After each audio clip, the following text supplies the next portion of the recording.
ஆண்டவராகிய இயேசு கிறிஸ்துவின் நாமத்தினால இந்த வெள்ளிக்கிழமை காலையில் உங்களை சந்திப்பதில் ரொம்ப சந்தோஷமா இருங்க. மறுபடியும் உங்களுக்கு சொல்கிறேன், சந்தோஷமா இருங்க. கர்த்தருக்குள் சந்தோஷமா இருப்பது தான் நம்முடைய பலை. இந்த வாரம் இந்த 43வது சங்கீதத்திலிருந்து ஆண்டவருடைய குணாதிசயங்கள் எப்படியெல்லாம் வெளிப்படுது, அது நம்முடைய வாழ்க்கையில் வெளிப்பட்டால் நமக்கு ஆசீர்வாதம் அப்படின்னு சொல்லி நம்ம தியானித்தோம். முதலாவது பார்த்தோம், அவர் நியாயம் விசாரிக்கிறவர்.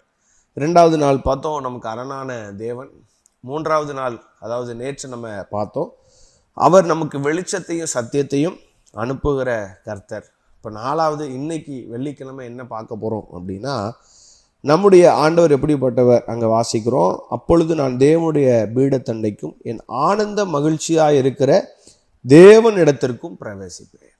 இது சூழ்நிலை நமக்கு தெரியும். கோராகின் புத்திரரால் எழுதப்பட்டிருக்கலாம் அப்படின்னு சொல்லப்பட்ட ஒரு சங்கீதத்தில் அங்கே கோராகின் புத்திரர் எழுதியிருந்தாங்கன்னா, இப்போ அவங்க என்ன சொல்கிறாங்க அப்படின்னா, எங்களுக்கு ஆசை என்னென்னா தேவனுடைய சந்நிதிக்கு வரணும். ஏன் அப்படின்னா, இப்போ அவங்க சொல்கிறாங்க, அவங்களுக்கு ஆண்டவர் எப்படிப்பட்டவராக இருக்கிறார் அப்படின்னா, எனக்கு ஆனந்த மகிழ்ச்சியாக இருக்கிற தேவனிடத்திற்கு. இன்றைக்கி நிறைய பேருக்கு சந்தோஷம், ஆனந்த மகிழ்ச்சி. அப்படி ஆனந்த மகிழ்ச்சின்னா லைக் எக்ஸ்பிரஸ் பண்ண முடியாத ஒரு சந்தோஷம். நமக்கு நிறைய பேருக்கு மகிழ்ச்சியே எதில் அப்படின்னா, மாதம் முதல்ல சம்பளம் வந்த உடனே முகம்லாம் அப்படி மலர்ச்சியாக மாறிடும். ஏன்னா தேவையெல்லாம் வாங்கிடலாம், வீட்டு தேவைகள் எல்லாம் சந்திக்கப்படும், கடனை திரும்ப கொடுத்துடலாம், லோனை அடைச்சிடலாம். அப்போது அநேகருடைய மகிழ்ச்சி எப்படி இருக்குது அப்படின்னா, உலகத்தை சார்ந்தே இருக்குது. இதான் உலக காரியங்களில் இது வந்துருச்சுன்னா சந்தோஷம், தேவை சந்திக்கப்பட்டால் சந்தோஷம், ஜோமன்னது கிடைச்சா சந்தோஷம்.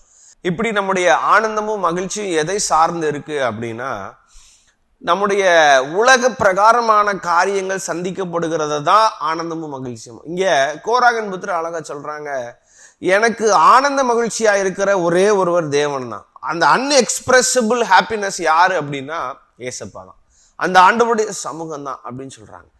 அப்படி ஆண்டவர் நம்முடைய வாழ்க்கையில சந்தோஷமா மாறிட்டார், நம்ம ஆராதிக்கிற ஆண்டவர் நம்முடைய மகிழ்ச்சியா மாறிட்டார்னு சொன்னா நீங்க எதை குறிச்சுமே கவலைப்பட மாட்டீங்க. இன்னைக்கு ஏன் நிறைய காரியத்தை குறித்து கவலைப்பட்டுக்கிட்டே இருக்கும். அதான் ஆண்டவர் சொல்றார், ஆகாயத்து பறவைகளை கவனித்து பாருங்க, அவைகள் விதைக்கிறதும் இல்லை, அறுக்கிறதும் இல்லை, களஞ்சியத்தில் சேர்த்து வைக்கிறதும் இல்லை, பரமபிதா அவைகளை பிழைப்பூட்டுகிறார். காட்டு புஷ்பங்களை கவனித்து பாருங்கள், அவைகளையும் பரமபிதா பிழைப்பூட்டுகிறார். சாலமோன் கூட அவைகளில் ஒன்றை போல உடுத்தினது இல்லையா, அவ்வளவு சூப்பராக அவங்க ஆண்டவர் அதை கலர்ஃபுல்லாக வச்சிருக்கிறார். ஏன் அப்படின்னா, அதுங்களுக்கெல்லாம் வேற எந்த சந்தோஷமும் இல்லை, அதுங்கெல்லாம் ஆண்டவரை நோக்கி பார்க்குது, ஆண்டவர் தாராரு, அதுதான் சந்தோஷம். திமிங்கள் விளையாடும்படி திமிங்கலங்களை அவர் உருவாக்கினார், அவர் கொடுக்க அவைகள் வாங்கிக் கொள்ளும், அதுதான் அவர் ஆண்டவர் நோக்கி பார்க்கும், அவர் கொடுத்தா வாங்கிக்கணும்.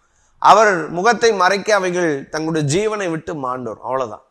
அப்போ அதனுடைய அந்த திமிங்கலத்துக்கு கூட தேவனுடைய முகம்தான் சந்தோஷம். நம்முடைய வாழ்க்கையில எது சந்தோஷமா இருக்கு, ஆண்டவர் நம்முடைய சந்தோஷமா மாறிட்டார்னா இந்த சின்ன சின்ன பிரச்சனை, வியாதி, போராட்டத்துக்கெல்லாம் நம்ம கவலையே பட மாட்டோம். நமக்கு வருகிற சூழ்நிலையை நினைச்சு பயப்படவும் மாட்டோம். அப்போ அதனாலதான் சொல்றாரு, அங்கே கோராகன் புத்திரர் சொல்றாரு, எனக்கு ஆனந்த மகிழ்ச்சியா இருக்கிற தேவனிடத்திற்கு நான் திரும்பணும். ஏன்னா இப்ப எனக்கு சந்தோஷம் இல்லை, ஏன்னா நான் தேவனை விட்டு தூரம் ஆயிட்டேன். அப்போ ஆண்டவரை விட்டு தூரம் போகிற அனுபவம் நமக்கு சந்தோஷத்தை தராது. ஆனந்த மகிழ்ச்சியா இருக்கிற தேவனிடத்துக்கு வர்றதான் நமக்கு சந்தோஷத்தை தரும். அதனால நீங்க எந்த காரியத்தை இன்னைக்கு மகிழ்ச்சியா வச்சிருக்கிறீங்கன்னு எனக்கு தெரியாது.